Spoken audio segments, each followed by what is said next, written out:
Hello everyone, welcome back to my channel. आज हम लोग जानेंगे एंशिएंट ओलंपिक के बारे में। ये मेरी ओलंपिक की सीरीज आएगी जिसमें मैं टोटल 4 वीडियोस लाऊंगा। पहले एंशिएंट ओलंपिक के बारे में समझाऊंगा, पूरे एंशिएंट ओलंपिक हम इस वीडियो में कवर करेंगे। सेकंड में model Olympic part 1, third model Olympic part 2 और उसके बाद जो फोर्थ वीडियो आएगी वो फैक्ट्स हम जानेंगे, छोटे छोटे वन वर्ड एमसीक्यू क्वेश्चंस जो कि बेसिकली टीजीटी, पीजीटी, DSSB और बहुत सारे पेपर्स में आ जाते हैं। ठीक है, तो आइए अगर एंशिएंट ओलंपिक के बारे में हम बात करें तो एंशिएंट ओलंपिक का कोई रिटन, कोई ऑफिशियल डॉक्यूमेंट नहीं है कि वो कैसे स्टार्ट हुआ, किसने स्टार्ट करा। बस कुछ हिस्टोरियंस हैं जिन्होंने अपनी अपनी लाइनें दी हैं। कुछ हिस्टोरियंस का कहना है कि गॉड ज्यूस ओलंपिया नाम के जगह पर उतरे थे, अपना उन्होंने दर्शन दिया था, जो उनके गुस्से से जमीन फट गई थी। वहां पे जो उनका बेटा हरकुलस था, सन ऑफ ज्यूस जो थे वो थे हरक्यूलस। हरक्यूलस ने उनके लिए एक मंदिर बनवाया और उसके बाद उन्हीं के ओनर में, the owner of God juice, owner of God juice ancient Olympic start हुई थी। ठीक है, किसी का ये कहना था, किसी का कहना था कि गॉड ज्यूस और गॉड कोरोनस की रेसलिंग की फाइटिंग हुई थी ओलंपिया में, और उसके बाद फाइटिंग में गॉड ज्यूस जीत गए थे और इसीलिए उन्होंने उसी टाइम से ओलंपिक गेम्स स्टार्ट कर दिए अपने एज अ विनिंग सेलिब्रेशन। देखिए, बहुत लोग, बहुत सारे अलग अलग बुक्स में बहुत सारी अलग अलग थ्योरीज दी हुई है, पर कोई फिक्स्ड ऑफिशियल डॉक्यूमेंट ऐसा नहीं है कि किस वजह से Olympic games, ancient Olympic start हुई थी। ओलंपिक वर्ड कहाँ से आया था? ओलंपिक वर्ड आया था क्योंकि जो पहली बार ये गेम्स हुई थी वो ओलंपिया में हुई थी। ओलंपिया नाम का एक जगह था, वहां से पहली बार वो गेम स्टार्ट हुई थी, इसीलिए उसे ओलंपिक गेम्स के नाम से जाना गया। ठीक है, और ये किसके ओनर में होती है? तो ये गॉड ज्यूस के ओनर में होती है, गॉड ज्यूस। कब स्टार्ट हुई थी? 776 बीसी। 776 बीसी में पहली बार एंशिएंट ओलंपिक हुई थी। और तो ओलंपिया ग्रीस में है। ठीक है, इसकी स्टार्टिंग ग्रीस से हुई थी। और जो ओलंपिया, देखिए, और जो गैप है, उस टाइम के जो किंग्स थे उन्होंने डिसाइड करा था कि जो ओलंपिक गेम्स होंगी वो 4 साल के इंटरवल पे होगी, हर चौथे साल में। लाइक अगर 2000 में है तो 2004, फिर 2008, फिर 2012, ऐसे उन्होंने ये डिसाइड करा था। और उसी जो गैप है ना, जो बीच का जो गैप है, उसे ओलंपियाड का नाम दिया गया, OLYMPIAD। समझ में आया? ओलंपियाड, ओलंपिक गेम्स कहां से आता है। ठीक है, अब हम जानते हैं कि पार्टिसिपेशन की क्राइटेरिया क्या थी एंशिएंट ओलंपिक में।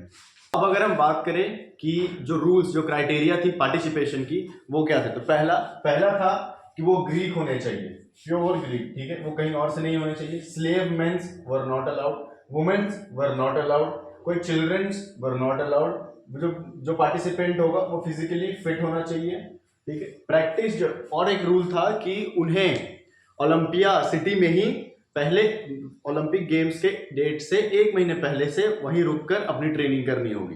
ठीक है, और उन्हें ओथ लेना होता है ओलंपिक गेम से पहले कि वो पिछले 10 महीने से अपने स्टेट में प्रैक्टिस कर रहे हैं, ट्रेनिंग कर रहे हैं, जिस गेम में वो पार्टिसिपेट कर रहे हैं। तो दीज वर द रूल्स जो उन्हें फॉलो करनी पड़ती है पार्टिसिपेशन के लिए। अब हम जानते हैं ड्यूरेशन के बारे में कि कितने ड्यूरेशन में, कितने ड्यूरेशन के लिए, कितने ड्यूरेशन। अब हम जानते हैं ड्यूरेशन के बारे में कि कितने दिनों तक ये गेम्स चलते थे।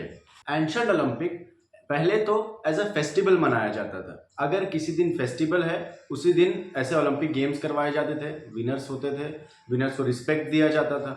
बेसिकली क्या है ना, बेसिकली जो विनर्स थे उन्हें प्राइज से मतलब नहीं था, उन्हें फेथ, उन्हें गॉड के लिए फेथ था, उन्हें रिस्पेक्ट चाहिए थी, उनका दबदबा बन जाता था, दबदबा दबदबा बन जाता था पब्लिक में। ठीक है, उसके लिए उनका पार्टिसिपेशन होता था। कभी कभी क्वेश्चंस आ जाते हैं कि कैसे, किस लिए ओलंपिक गेम्स कराए जाते थे। तो ओलंपिक गेम एक दिन का प्रोग्राम होता था, एक दिन का इवेंट होता था, एक दिन का कंपटीशन होता था, जिसमें कि बस फेस्टिवल के ही दिन इसे कराया जाता था। ठीक है, पर क्या हुआ, जब उसे एंशिएंट ओलंपिक का नाम दे दिया गया तो 684 बीसी तक, 684 बीसी से पहले तक, 776 टू 684 बीसी वो एक डे का प्रोग्राम चला, 1 डे इवेंट रहा। पर 684 बीसी के बाद वो 5 डे प्रोग्राम हो गया। ठीक है, 5th सेंचुरी में आते ही वो 5 दिन का प्रोग्राम हो गया, 5 दिन का इवेंट होने लगा, 5 दिन की एंशिएंट ओलंपिक होने लगी। ठीक है, और इसमें कोई भी टीम स्पोर्ट नहीं होता था, सारे इंडिविजुअल इवेंट होते थे, सारे। ठीक है, तो जो पार्टिसिपेशन था मेंस का, वो नेकेड होता था एंशिएंट ओलंपिक में। जितने भी मेन पार्टिसिपेट करेंगे वो नेकेड पार्टिसिपेट करेंगे। ठीक है, अब हम जानते हैं कि 5 दिन, जो 5 दिन का इवेंट होता था, उन 5 दिन में क्या क्या होता था। पहले दिन में तो जो सारे प्लेयर्स थे, सारे पार्टिसिपेंट्स थे, ऑफिशियल्स, रेफरीज, चीफ गेस्ट, वो सब ओथ लेते थे in the honour of god Zeus. ठीक है, रूल्स को रिस्पेक्ट देने के लिए वो ओथ लेते थे। और ट्रम्पेट यानी कि म्यूजिकल इंस्ट्रूमेंट का और अनाउंसमेंट के लिए ये सब का स्टार्ट होता था। ऐसे ओपनिंग सेरेमनी होती थी फर्स्ट डे पे। सेकेंड डे पे क्या होता था? 4 horse chariot race. 4 horse chariot race उसे कहते हैं क्वाड्रिगा। क्वाड्रिगा क्या? 4 हॉर्स चैरियट रेस होती थी मॉर्निंग में। सेकेंड डे के मॉर्निंग में होती। 4 घोड़े एक साथ बंध के रथ, आपने देखा होगा 4 घोड़ों वाला, महाभारत के टाइम में आपने देखा होगा कि 4 घोड़े बंधे, उसमें एक रथ है और उसमें एक आदमी रहता था और उस चैरियट रेस को उसका जो ओनर रहता था ना उन घोड़ों का, वो उस रेस को जीतता था। ठीक है, और क्या होता था? अब मॉर्निंग में होता था chariot race, 4 horse chariot race, जिसे क्वाड्रिगा भी कहते हैं। और आफ्टरनून में होता था डिस्कस थ्रो। और इसमें जो डिस्कस थ्रो होता था ना, वो बिना रनअप के होता था, खड़े खड़े। और फिर long jump, javelin throw, running, wrestling. ठीक है, आइए अब थर्ड डे में क्या होता है? थर्ड डे में 100 गायों को, 100 काउज, 100 गाय को काट दिया जाता था। उनके लैंग्वेज में सैक्रिफाइस कर दिया जाता था in the honour of god Zeus. आते डे 4 में क्या होता है? अब हम बात करते हैं डे 4 के बारे में कि चौथे दिन में क्या होता है। तो डे 4 के मॉर्निंग में फुट रेसेस होती थी। ठीक है, स्टेडियम्स में जाके फुट रेसेस होती थी, जिसमें कि स्टेट और एक स्टेडियम रेस होती थी जो कि 198 मीटर्स की होती थी। ये होती थी फोर्थ डे के मॉर्निंग में। स्टेट और स्टेडियम रेस 198 मीटर की। दूसरा डायलॉस या फिर डबल स्टेडियम 2 × 198 396 मीटर की। और तीसरा होता था डोलियोचोस। डोलियोचोस के एक लॉन्ग डिस्टेंस रेस थी जो कि 7 से 24 लैप्स, स्टेडियम के लैप्स की 7 से 24, डिपेंड करता है किसे कितना रखना हो, 7 to 24 लैप्स की होती थी। ठीक है, और ऑल्सो रेस इन आर्म्स होते थे। और अगर हम बात करें आफ्टरनून में होते थे पुगलिज्म मतलब कि बॉक्सिंग को ही पुराने जमाने में एंशिएंट ओलंपिक में पुगलिज्म कहते थे। ठीक है, ये क्वेश्चन बहुत मैंने देखा है टीजीटी में आते हुए। हरियाणा टेट में मैंने देखा है कि पुगलिज्म पर ये क्वेश्चन दे देता है, लोग कंफ्यूज जाते हैं। पुगलिज्म बॉक्सिंग थी एंशिएंट ओलंपिक में, और रेसलिंग भी होता था। और जब रेसलिंग और बॉक्सिंग जब दोनों के रूल मिल जाते हैं ना, तो एक पैनक्रेशन नाम का एक इवेंट बनता है। वही पैनक्रेशन भी होता था उस टाइम फोर्थ डे के आफ्टरनून में। और जो डे 5 है, डे 5 में ये कुछ लास्ट इवेंट्स हैं। और डे 5 में फिर सबको अवार्ड मिलता था, ऑनर किया जाता था। अब हम जानते हैं कि अवार्ड क्या क्या मिलता था। तो एंशिएंट ओलंपिक के टाइम पे क्या होता था कि जो लोग थे उन्हें प्राइज से कुछ खास मतलब नहीं था, क्योंकि जब वो किसी रेस को जीतते थे, किसी भी इवेंट को जीतते थे, तो उन्हें जो ओनर में दिया जाता था, उन्हें जो इज्जत दी जाती थी पब्लिक में, वो उनके लिए बहुत मायने रखता था। वो ना ही प्राइज अवार्ड के सेक में पार्टिसिपेट करते थे, इंस्टेड वो रिस्पेक्ट, ठीक है, पब्लिक के रिस्पेक्ट के सेक में पार्टिसिपेट करते थे। तो फिर भी जो किंग थे, जिन्होंने जो ऑर्गेनाइज करवाते थे ये, उन्हें स्टार्टिंग में 776 BC में उन्हें बस फूड ग्रेन्स और एनिमल्स ही देते थे। जो विनर्स होते थे उन्हें as a award food grains और एनिमल।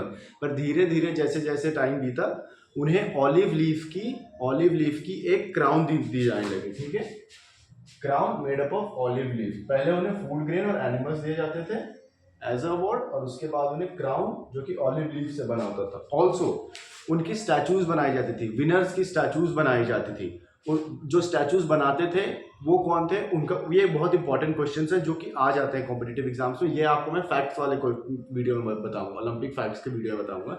और उनके लिए पोएम्स भी गाई जाती थी, जो भी विनर्स थे उनके नाम से पोएम बनती थी। इससे भी क्वेश्चन आता है कि जो पोएम गाती थी, जो पोएम लिखते थे, उनका क्या नाम था, उन्हें क्या कहते थे। ये सब मैं आपको फैक्ट्स वाले वीडियो में बताऊंगा। आइए अब हम जानते हैं कि कब कब कौन कौन से गेम एंशिएंट ओलंपिक में आते गए। ठीक है, किस किस ईयर में आए। देखिए ये कुछ डेट्स हैं, जिस डेट्स में कुछ गेम्स धीरे धीरे एंशिएंट ओलंपिक में इंट्रोड्यूस हो रहे थे और पार्टिसिपेशन बढ़ रही थी। ठीक, लाइक 724 BC में 400 यार्ड वॉकिंग आया। 720 BC में 3 माइल्स रेस आई। 708 BC में पेंथलॉन आया। पेंथलॉन के अंदर 5 इवेंट्स होते हैं, long jump, discus, foot race, javelin throw और रेसलिंग। ये पेंथलॉन एंशिएंट ओलंपिक का टाइम के पैंथलॉन में ये 5 आते थे। अब के पैंथलॉन में ये 5 इवेंट्स में चेंज आ गए। ठीक है, अब पता 688 BC में बॉक्सिंग इंट्रोड्यूस हुआ था और 648 BC में हॉर्स रेस। देखिए ये थी हमारी एंशिएंट ओलंपिक, यहाँ चल रही है। एक थे रोमन एम्पेरर जो कि क्रिश्चियन थे, थियोडोसियस वन, ठीक है, रोमन एम्पेरर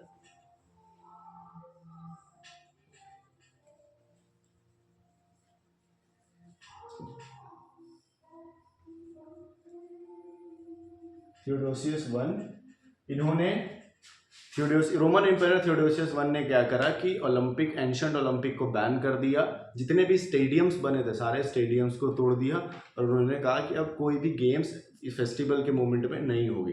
देखिए ये था कुछ एंशियंट गेम्स। मैंने आपको एंशियंट गेम्स के बारे में लगभग सब कुछ बता दिया है। जो मैंने नहीं बताया वो मैं फैक्ट्स के लिए बचा के रख रहा हूँ। मैं फैक्ट्स में आपको बताऊंगा क्योंकि वो नॉर्मली इंपॉर्टेंट नहीं होगा आपके लिए, पर जब आप टीजीटी पीजीटी या फिर किसी कॉम्पिटिटिव एग्जाम के लिए प्रिपरेशन करेंगे तो आपको वो इंपॉर्टेंट होगा। इसलिए मैंने उसे एक अलग वीडियो में रखा है। अगर आप उसे पढ़ना चाहते हैं तो मेरी नेक्स्ट वीडियो देख लीजिएगा। तो अभी मैंने आपको एंशियंट ओलंपिक की सारी बेसिक चीज़ें बता दी हैं, कैसे स्टार्ट हुई, कहाँ तक चली, कैसे कैसे क्या क्या ऐड हुए, कैसे कैसे कौन कौन से विनर्स हुए, विनर्स को क्या मिलता था, अवार्ड्स क्या थी, पार्टिसिपेशन कैसे था। ठीक है, so thank you so much. अब हम मिलते हैं अपनी अगली वीडियो में मॉडल ओलंपिक के साथ।